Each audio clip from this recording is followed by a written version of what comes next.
撞車喂，快影啊，邦邦！哇！我超啊！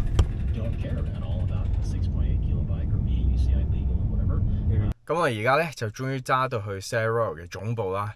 咁咧原本呢個車程咧由 Bergamo 揸過嚟咧，其實只要2個鐘嘅啫。但係去嘅路程咧，有啲車禍發生咗啦，咁所以就令到成條嗰條路咧就大塞車，咁就令到成個車程咧由2個鐘增加到3個半鐘。咁咧我哋就而家事不宜遲咧，就帶大家入去參觀佢嘅總部啦。咁啊，我咧就啱啱 check in 咗，攞咗個名牌啦。咁我而家嚟到咧就係佢哋 Sail Royal Group 嘅一個 showroom 啊。咁我哋睇到佢哋呢個集團旗下咧有5個品牌嘅，一個就係 Brooks 啦，一個就係 Sail Royal 啦，一個 Crane Brothers 啦，跟住 Fizik 啦，跟住呢個衣服嘅品牌就 Pelly。我哋就逐個咁去睇一睇啦。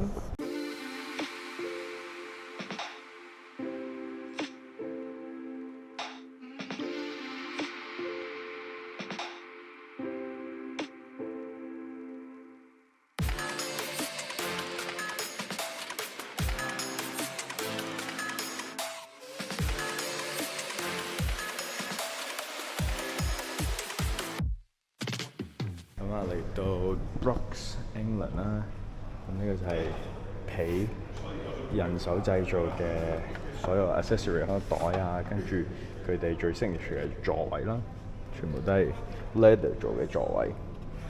咁同埋佢哋有講過有個概念，就係佢哋要踩好耐嘅，咁樣先可以慢慢 break in 去符合翻你呢個屁股嘅 shape 嘅。咁呢個就係 Brooks 佢呢個 leather 座位嘅一個特別之處，一個 fun fact 啦。咁啊講起 Brooks 呢個座位啦，咁啊我諗大家都知嘅啦，就係 Brompton 好多車上面咧，佢都會尤其是貴嗰啲 model 咧，都會跟 Brooks 嘅皮嘅座位嘅。咁啊大家喺呢個卡紙上面咧都見到佢有寫住啦，就係 made by hand 叫 shape by you 啦。點為之 made by hand 咧？就係我頭先所講嘅，就係佢啲 leather 呢啲皮嘅凳咧，係全部都係人手喺英國做㗎啦。跟住 shape by you 咧，就係佢呢個凳咧，就隨住你一直踩咧，佢會慢慢去變啦嗰個形狀，然後再符合翻你個股型嘅。咁所以呢個就係為之 shape by you 嘅意思啦。咁咧，我哋睇完 Brooks 啦，咁而家就去到 Sail Royal 嘅一個 display 場啦。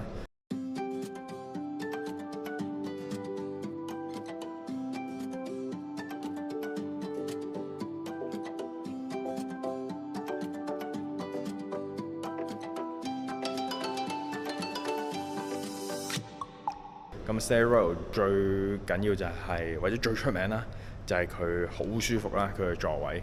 好似學我話齋啦，揀一個好嘅座位咧，最緊要就係舒服。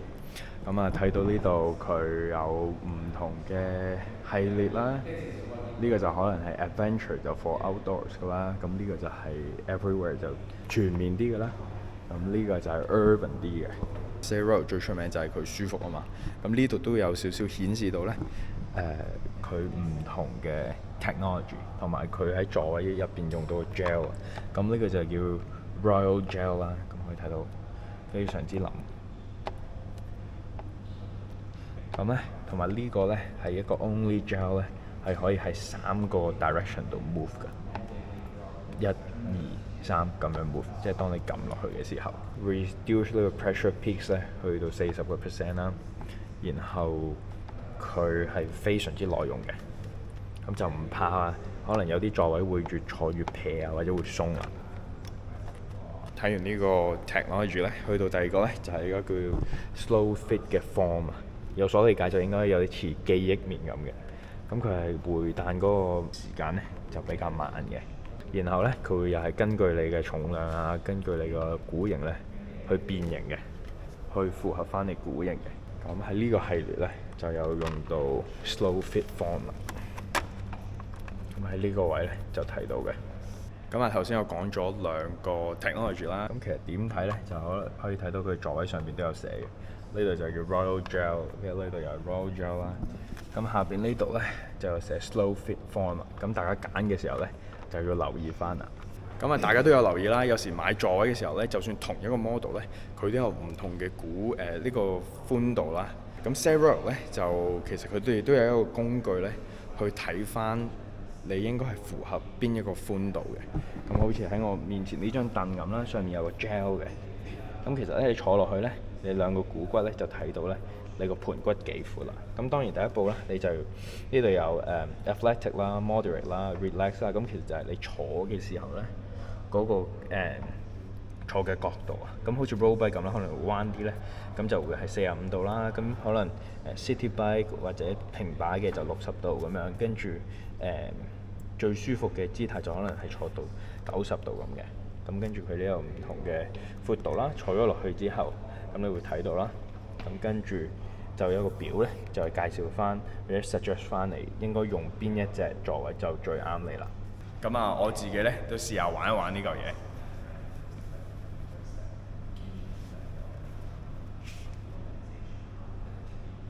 係啦，咁出啲力，然後睇到啦。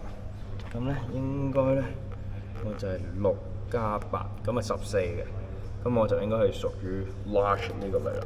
咁如果我坐嘅角度可能係有時 road bike 咁啦，就45度，咁我就應該 A 同3。咁 A 同3，咁我就係佢哋會建議我坐呢一款啦。咁啊，去完 Stair Royal 呢個 display 啦，咁啊去前邊呢度就係 Crane Brothers 啦。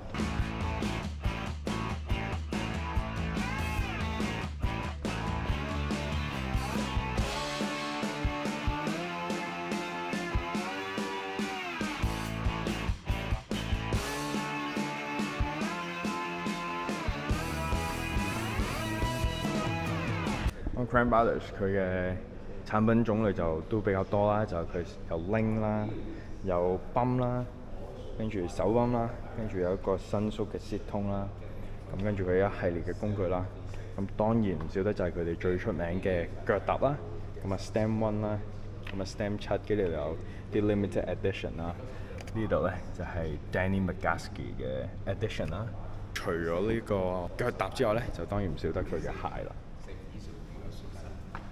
Crane Brothers 咧個腳踏咧最出名咧就係佢嘅 8 bitter， 咁就係後邊呢一個啦。咁其實咧就有名呢叫啦，我哋大家都叫佢做打蛋器嘅。咁點解咧？因為佢嘅 shape 咧就成個打蛋器一樣。嚟到我後邊啦，睇完 Crane Brothers 咧就梗係要去睇呢個 Physics 啦。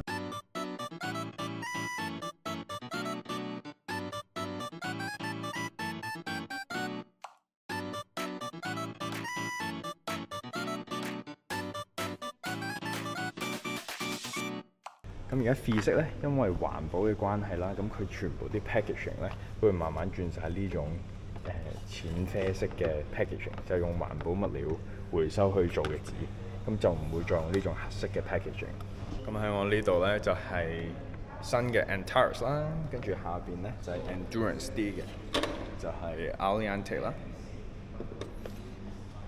然後再隔離就係大家都好熟悉嘅就Argo 啦，就係短鼻啲嘅一個 shape 嘅一個座位啦。咁喺呢度就係 Argo 嘅 Adaptive 00，咁就係3D 打印嘅座位啦。咁 Physics 除咗座位之外啦，咁佢哋嘅鞋都非常之出名啦。咁喺我呢度就係最新嘅鐵人鞋啦 ，Transzero 啦。咁我哋都已經翻咗貨啦，咁啊記住嚟門市睇 Transzero 嘅第二個色。咁喺 Transzero 下邊就係呢啲低一個 level 嘅Transzero 嘅鞋啦。除咗佢對鞋啦 ，Transzero 咧其實都有一個新嘅鐵人座位出嘅，咁啊即將都會翻到貨啦，我哋嚟到咧佢哋嘅飯堂啦，咁啊而家有一個 coffee break 去飲下咖啡先，跟住我哋就會參觀佢哋嘅工廠啦。好啦，咁我哋就啱啱參觀完呢個 Stair Royal 嘅總部同埋 office 同埋佢嘅工廠啦，咁我哋就好開心咧，今日有 Physics marketing 嘅 manager 啦，就有 Marco 喺我隔離啦。So very happy to meet you, Marco, at the Physics office, the Stair Royal headquarters. And then thank you for your time today for showing us around the office and also the factory of Stair Royal and Physics. So say hi to the Hong Kong audience. Thank you guys. Thank you for coming by and hi to everybody. It's great to meet you guys. Yeah. And 咁 Physique 咧喺嚟緊呢幾年嘅一個 main focus 咧，就係佢哋嘅 Arrow with 呢個 technology 啦。咁其實佢同普通波啊唔同，咁佢就係用綁帶嘅形式嘅。咁我哋今日就邀請咗Marco 咧，去同我哋講解呢個 Arrow with 咧有咩特別啦，佢有咩特別之處，咁對比波啊嚟講咧有咩更好嘅 function 啊？So Marco, maybe you can tell us about what is Arrow with, since we know this is one of the main focus for physics in the coming years, and currently there are 40% of the physics shoes are with Arrow with now, 60% not, and then this percentage is set to be grow. So what is Arrow with, and why it is a good alternative or superior option than BOA? Absolutely, that's a great question. So the main benefit is the fact that you have a specific shoe without a pressure point, without a specific pressure point across the shoe. So we came up with a solution that would benefit every kind of rider, and specifically the riders looking at performance, getting as a comfortable as possible a shoe, as light as possible, with the most efficiency in your pedal, in your pushing. So 40% and maybe even more in the future, our pro riders are using the power strap shoes. So the power strap shoes are definitely something that we are going to push even more in the future. The new collection and the new power strap Airwave is coming next. So the new generation is game changing, and starting from this 40% of pro riders using the shoe, we are going to work even more in the future to make sure that we can maximize the results on the market, across the pro cycling scene, and even more. And another feature is it is more lightweight and more breathable because of the mesh materials on the top, right? Exactly. So the mesh, the insole, the whole fact that you basically have a breathability effect across the mesh is something unique. This is something that we even introduced on the road because we saw the benefit and we saw the potential. So definitely one of the most breathable shoes we ever made, and one of the lightest shoes that we ever made. Wow. So to be honest, I'm still using like a BOA Physique shoes, so I definitely have to give it a try and then tell my audience how good it is. Absolutely. I think this is exactly what you should do with this kind of shoe, like try yourself, test it yourself. Of course, most of us are super useful with BOA shoes, and that's Right. absolutely normal. But trying something new, trying something very interesting, I think is key. So you try it and you love it, right? You try it, you love it for sure. All right, thank you very much for your time today, Marco, and then very good to see you, and thank you for making time for us and show us around. Thank you. Thank you very much. Thank you guys. Bye. 咁啊，我哋啱啱就參觀完 Cyril 嘅總公司啦，同埋佢嘅工廠啊。咁啊 Physique 同埋 Cyril 咧，咁喺意大利生產嘅座位咧，都喺呢個工廠度做嘅。咁啊，非常之犀利啦！我見到佢點樣由一個原材料咁樣慢慢一步一步咧，去形成一個座位啊。咁啊，講到呢個 3D 打印座位咧，咁啊補充一下咯。咁頭先 Marco 咧又再同我講咧，3D 打印座位呢個 process 咧，就其實唔係你哋諗咁簡單，一打出嚟就得嘅。咁佢可能有個喺液體嘅狀態咁樣啦，跟住佢成咗型啦，做好似嗰個蜂巢設計咧，但係嗰陣時仲係扁嘅。咁喺呢個扁嘅好似一塊碟咁嘅出嚟嘅時候咧，咁佢仲要擺落一個分離一個機，佢喺度轉嘅。咁啊向左又唔知轉幾分鐘，向右又再唔知點樣又轉幾分鐘咧，就揈走晒所有多餘嘅一個嗰啲 resin 嗰啲樹脂喺度嘅，咁液態嘅樹脂。咁揈乾淨之後咧，佢又要擺落焗爐入邊啦，然後去焗啦。咁跟住咧，佢就會慢慢膨脹，咁就見到我哋即係焗完之後咧，出嚟咧就好似我哋平時喺鋪頭見到嗰種嘅座位嗰個面啦，嗰個 3D 打印嗰個形狀啦。咁然後咧講到 3D 打印嘅技術咧，咁可能市面上有好多唔同牌子嘅 3D 打印啦。雖然大家佢都叫做 3D printing 一個 3D 打印嘅一個座位啦，但係咧最神奇或者最值錢嘅嘢咧，就其實就係佢點設計呢個 3D 打印嘅呢個file 啊。咁就係佢設計嘅時候，好似 Physique 咁啦，佢有8個唔同嘅地方咧，係有唔同嘅軟硬度啊。咁好多 3D 打印嘅座位，市面上嘅 3D 打印座位呢，淨係得可能2至3個唔同嘅軟硬度。咁所以最值錢呢，就係佢當中嘅 engineering， 佢點樣嘅設計，點樣邊個位可能嗰個密度高啲，咁令到佢又硬啲，咁邊個位又要適當地軟啲，咁變咗坐落去呢，就有可以做到同一個座位唔同部分唔同軟硬嘅程度啦。咁呢個 3D 座位嘅學問咧都非常之深，但係都非常之有趣嘅。咁都好榮幸可以親身去睇啦。咁因為呢啲商業機密嘅關係咧，我就唔可以拍片俾大家睇啦。咁只可以去描述咁俾大家睇，其實就真係非常之犀利咧。除咗 3D 打印座位之外，普通座位點樣由0去變到一個座位，然後再當中咧佢要經過重重嘅測試咧，先係可以成品啊！咁啊，先帶到出嚟，先變成而家大家市面上所見到嘅座位啦。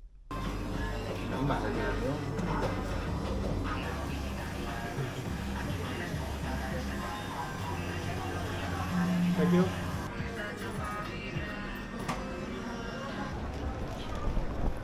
咁啊，今日就冇行程嘅，我哋就喺呢個 Padova 呢個 town 就行緊啦。咁啊，喺意大利呢幾日咧就離唔開3樣嘢。咁樣每一日咧就係 espresso， 跟住 gelato 同埋 pizza。咁啊，估下我今晚食咩咧？今晚咧都係晚餐都係食 pizza 嘅。咁咧，我哋聽日咧就會去 Pinarello 嘅總部啦。咁就開始呢個開會嘅第一日啦。咁今次 Pinarello 呢個旅程咧，最緊要就係睇佢哋嘅新車，咁就係 Dogma X 啦。咁啊，我哋去到咧就為大家再拍多啲片。咁啊，今次都係我第一次咧去呢個 Pinarello 嘅總部，喺 Treviso 嘅總部啦。咁今次除咗睇佢哋最新嘅車Dogma X 之外咧，咁當然佢就會有一個 social ride， 就係喺最尾一日嘅，咁就係82公里，咁俾大家嘅代理啦，各個地方嘅代理咧，去親身去體驗一下呢架車，有咩特別，有幾好踩啦，同埋佢係一個係 endurance 嘅車啦，所以佢哋今次設嘅路程咧都唔短嘅。咁都成有120公里，咁又有上山啊，又有平路嘅。咁到時咧，等我踩完之後咧，就可以同大家好好分享一下我踩嘅時候嘅感覺啦。